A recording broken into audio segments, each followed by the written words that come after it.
This is a lesson that will take you through using the Getting Ready to Flip template I have put in our Google Classroom. So first, this is just a template. So let's make a copy so you will have a version of this you can edit yourself. If you are still wondering what a flipped classroom is, you might want to watch this video before you start. It's a short 5-minute video that will go over what a flipped classroom is one more time. But if you're ready to start and you have a basic understanding of what a flipped classroom is, this is what you're going to do. I broke this down into 6 steps I took from this article. If you'd like to read more detail, I linked the article here for your convenience. First, you're going to pick your standard or objective. So mine is for students to understand what is a flipped lesson. That's going to be what I want to teach today. I have my standard. Now it's time for me to choose my content. How am I going to show my students what a flipped lesson is?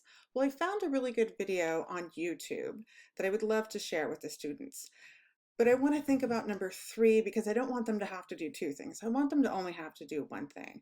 So I'm going to use an ed puzzle, which is going to embed the video that I want them to see, which explains a flipped lesson. And then I'm going to build in questions, so I'm checking for understanding. So I'm going to link my content right here.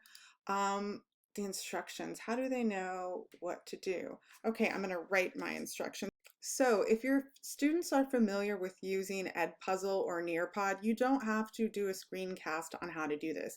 I can simply write out the instructions in Google Classroom, something like, great. So now I've done number 2 and number 3 all in one. And again, I don't need to create a screencast for this because I'm using something the students are familiar with.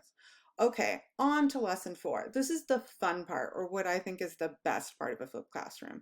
Now that you are saving time with having the students do the content outside of class, you need to plan a class activity that uses the knowledge that they just acquired through your content delivery. So for mine, they know what a flipped classroom is. So I'm going to look at the Bloom's taxonomy, and at the very least, when you plan your activities, you want to make sure they're in the applying layer or above, because your understanding and remembering came in your content delivery that the students did at home. So it frees up all this time that you used to have to do this in class for these, which are really, it's honestly my favorite part of teaching. So maybe for this assignment, I want students to create a 1-minute video of why they're excited about a flipped lesson. And then I want another group of students to create, maybe we'll work on some kind of collaboration board and put questions about them being nervous, and then we'll talk about it as a class. So now that I don't have to explain what a flipped classroom is, I have time for all these other activities. And this is going to be student choice. So again, this is fun because you have time to do these activities. If you look at the scheduling time and how much you have, we'll jump down here really quick.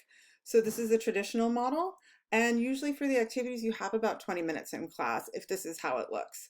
And keep in mind, I don't think anybody lectures, but when you take into consideration doing an explanation of the activity, delivering the content, it takes about 10 minutes realistically, if not more, honestly.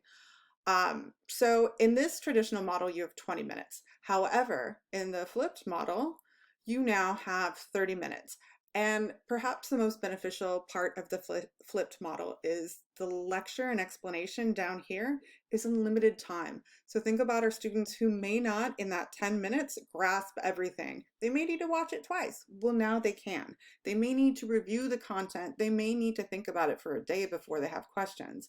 With this model, all of your students now get the opportunity to sit with the information and consume it at their own pace. So this is, again, one of the biggest pluses, I think, with the classroom model. Okay, back up here.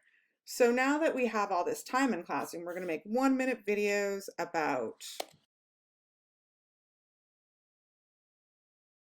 okay, now that I have my activities, so I have student choice in here, they're creating something, they're analyzing it, so now I'm up here.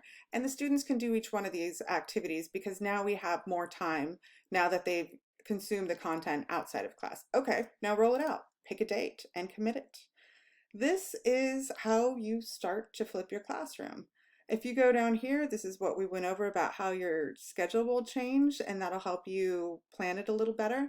And the last part is an evaluation. So you can either write in this box right here, just a simple what went well, what didn't go well. And you can reflect on it that way. For those of you who would like a little more guidance and are into standards and technical language, I have created a Google form that takes you through all of the standards for the flipped model created by the Flipped Learning Network, and that will be attached here. If that's not your thing and you're not into technicalities, please feel free to just reflect as your own teacher practice what went well and what didn't.